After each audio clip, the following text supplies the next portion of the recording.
बिहार सरकार में मंत्री अशोक चौधरी का एक कविता आता है और कहीं न कहीं कहा जा रहा है कि जदयू अब दो पार्ट में बंटने वाला है। हालांकि सबसे पहले कविता हम सुना देते हैं।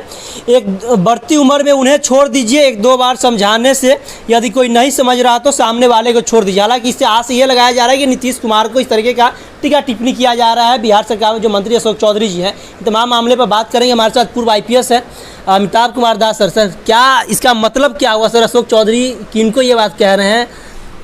देखिए, मतलब तो साफ है कि पलटू राम के खिलाफ बगावत की सुगबुगाहट हो रही है ना, विद्रोह की सुगबुगाहट हो रही है। देखिए, दर्शकों को सारी पृष्ठभूमि मालूम होगी। ये जो अशोक चौधरी हैं, ये बिहार सरकार में मंत्री हैं। पहले बिहार प्रदेश कांग्रेस के अध्यक्ष से कांग्रेसी हुआ करते थे, फिर ये पलटी मार के जदयू में आ गए और नीतीश कुमार के एक समय काफ़ी करीबी समझाते थे, बिल्कुल परछाई की तरह रहते थे। और इन्होंने किताब भी लिख डाली, बिहार का गांधी नीतीश कुमार, मतलब चमचागिरी का आलम देखिए। फिर आज ही उनका बयान इस तरह का आता है कल।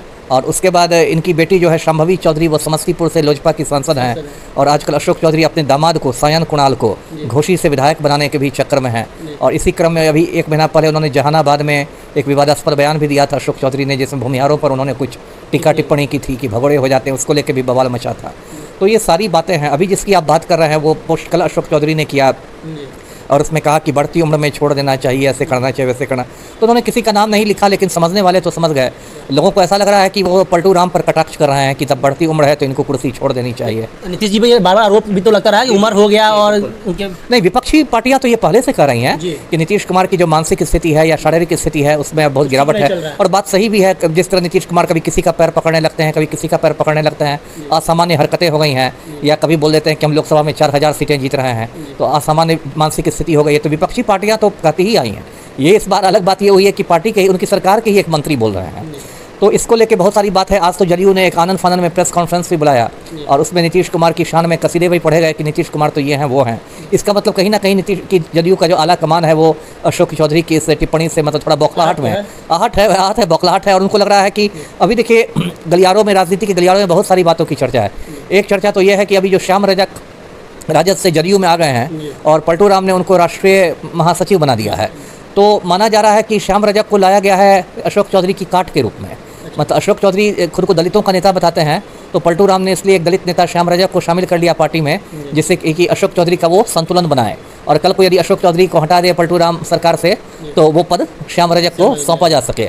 तो ये मतलब इसलिए श्याम रजक के आने के बाद अशोक चौधरी की बौखलाहट कुछ ज़्यादा ही बढ़ गई है। अशोक चौधरी तो ये भी कह रहे हैं कि इसका व्यक्तिगत टिप्पणी नहीं था, नीतीश जी को नहीं था, इस बात को पल्ला झाड़ते हुए नजर तो आ रहे हैं। नहीं, ठीक है, वो तो आप बोलेंगे ही, लेकिन ऐसा थोड़ा है कि बाकी लोगों के पास बिल्कुल अकल नहीं है।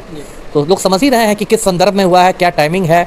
बहुत सारी बातें। अभी नीतीश कुमार ने 118 सदस्यों की एक कार्यकारिणी बनाई है जदयू की, उसमें भी अशोक चौधरी को जगह नहीं दी गई है।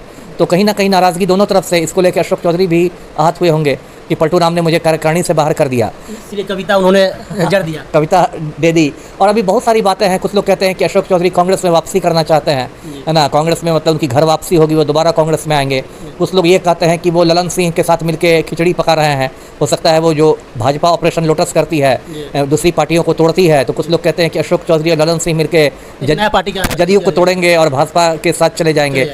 तो जितने उतनी बातें हैं, लेकिन ये बात तो देखिए अब बहुत साफ हो गई है कि मतलब पलटू के दरबार में सब कुछ ठीक नहीं है और बगावत का बिगुल बस चुका है। अब भले उसकी दीपापोती हो, रफूगिरी हो, लेकिन लोग तो समझ ही जाते हैं किधर जा रही है। अभी हम लोग जेडीयू कार्यालय के ठीक सामने एक बैनर लगा हुआ है, बहुत अच्छा बैनर पर लिखा हुआ था, एक बार फिर 25 से 30 नीतीश सरकार।